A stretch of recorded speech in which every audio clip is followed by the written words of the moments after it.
lot of news to catch you up on this Monday. Thanks for watching CNN 10. We start with reports of terrorist attacks in Northern Africa and Northern Europe. In the nation of Egypt Sunday, bombings at 2 Coptic Christian churches killed at least 43 people. The first blast took place during a service at St. George's Church in the city of Tanta. Egypt State TV said a bomb was placed under a seat in the main prayer hall. And afterward, outside St. Mark's Coptic Orthodox Cathedral in the city of Alexandria, a suicide bomber set off explosives after police reportedly stopped the attacker from entering the church. More than 100 people were wounded in the 2 attacks. They took place on Palm Sunday. It's the Sunday before Easter and marks the beginning of Holy Week for the world's Christians. The Coptic Orthodox Church was established by the Apostle Mark in the 1st century AD, according to the church's history.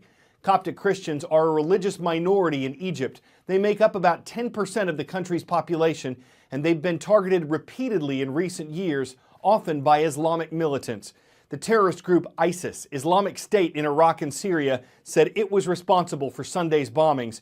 Condemnations of the attacks, condolences for the victims, and support for Egypt's government came in from political and religious leaders worldwide. Meanwhile, police in Sweden say a man suspected of participating in a terrorist attack there had shown sympathies to extremist groups, including ISIS. Another suspect has also been arrested. On Friday, a delivery truck was driven into a department store in the Swedish capital of Stockholm. 4 people were killed in that attack, and some of the 15 people injured were in critical condition as of last night. Thousands gathered on Sunday to remember the victims.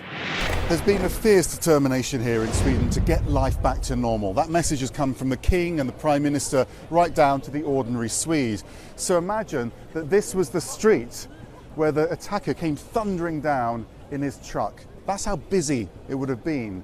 Amazing to think that there weren't more deaths, that there weren't more injuries. But the message here is that people should carry on with their ordinary lives in defiance of that horrendous terror threat. The truck came thundering down here into this department store, and they put up plyboard, as you can see, to replace that smashed window. And instead of just leaving it there, people are coming here, and it's almost turned into a makeshift shrine. You can see messages there. People have penned the message RIP, but most noticeably and repeatedly the word Tillsammans, which means together. All the flowers have been taken from areas like this and placed on some steps around the corner for a vigil, and that was a national moment for the country to come together. There's been a huge outpouring of gratitude as well to the emergency services and their rapid response to the attack on Friday. So people are laying flowers on police cars, for example, with cards saying, "We're proud of what you did." Max Foster, CNN, Stockholm, Sweden. U.S. government now says it's a priority to remove Syria's leader from power. That's a significant change for the Trump administration. It previously did not prioritize the ouster of Syrian President Bashar al-Assad. But that was before a chemical weapons attack that was carried out last Tuesday killed 89 people in western Syria. The attack was widely blamed on Assad's regime. And late last week, U.S. President Donald Trump authorized a military strike against a Syrian airbase. It's the location where the U.S. says the chemical attack was launched from. America has been carrying out airstrikes against ISIS locations in Syria for years. The missile strikes were the first time the U.S. struck a Syrian government position since the country's civil war broke out 6 years ago. It certainly sends a message to friends and foe alike that this president will take action when lines are crossed, and that is, again, potentially very significant. Syria denied carrying out the chemical attack last week, and Russia and Iran, 2 countries that support Syria's government, say the U.S. strike broke international law and that they would, quote, respond strongly to any aggression on Syria. The U.S. missiles were fired from U.S. warships in the eastern Mediterranean, and in response and an apparent show of force, Russia has moved a warship to a port in western Syria. The Middle Eastern nation has continued operations at the damaged airbase. In the U.S. Capitol, Neil Gorsuch is set to be sworn in today as the 113th Justice of the U.S. Supreme Court. The Senate confirmed him on Friday with a vote of 54 to 45. One senator was absent. Justice Gorsuch fills the vacancy left by Justice Antonin Scalia, who died last February. If you missed any of our shows last week, we had a couple of in-depth explainers on the Senate's rules, rule changes, and confirmation process regarding Justice Gorsuch. Our April 5th show defined terms like filibuster and the nuclear option. Our April 7th show explained how they actually played out. You can find both of them from our homepage, cnn.com/CNN10. Just scroll down to our archives. 10-second trivia. In what field are the terms strike, exposition, and proscenium commonly used? Theater, medicine, mixed martial arts, or construction? These terms are most often used in and around the theater, the proscenium relating to a common type of stage. When it was founded in 1997, No Limits Theater Group, like its name suggests, wasn't limited to people simply performing in plays.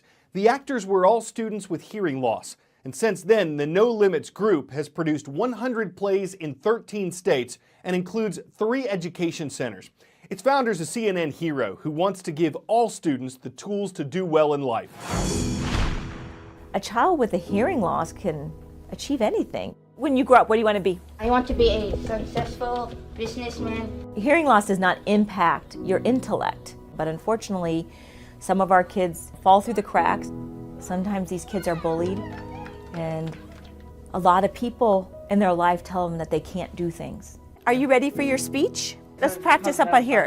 Their parents are often told that their child's never going to learn to speak. My third grade teacher called my mother. She said he can't do anything by himself. My mother had her heart broken. For the kids that are from low-income families, they haven't received a lot of early intervention. They get to us at 4 or 5 years old and they don't know their name. All right, let's work on your homework. Our organization works with children with all different degrees of hearing loss. Speak louder, have a big energy. Go. My favorite subject is reading. We offer a free program to allow kids to have the education that they deserve. Welcome to No Limit, believe it or not. We started with a theater company, and then I decided I wanted to start an educational center really helping families in poverty. Marker. We're filling in all the language, the grammar, and also teaching them how to read and write. When I grow up, I want to become an honest. I can do it! Nice. That was so good! Every 10 weeks, we have a graduation ceremony. And the kids write a speech, and then they do it in front of a lot of people. When you see the parents in the audience, they're thinking, oh my gosh, what's going to come out? I have a big sister named Emily, and I'm mad about her. And then they see that their kids are just so brilliant and people are laughing at their jokes and clapping for them. It's, oh my gosh, my child's going to be okay. I had experience failure because of my hearing loss. But it cannot defeat me. I say aloud, I can do it. Every single child here has potential, and it is our job to pull it out of them and open as many doors so they can shine. These are my girls. I love you guys.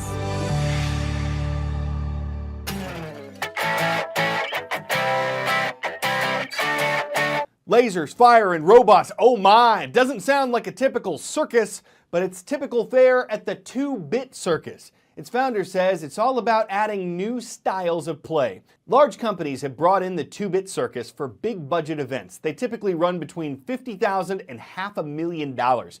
Its influences are everything from classic arcades to VR entertainment. And where else can you watch an SUV go bungee jumping? Amazing what people come up with off the big top of their heads. Might not be the greatest show on earth, but though the 2-bit costs more than 2 bits, it buys more than a shave and a haircut. And even if it follows circuitous logic, it puts new ideas and entertainment to the tech. And the story brings us full circus on CNN 10. I'm Carl Azus. Come on back Tuesday.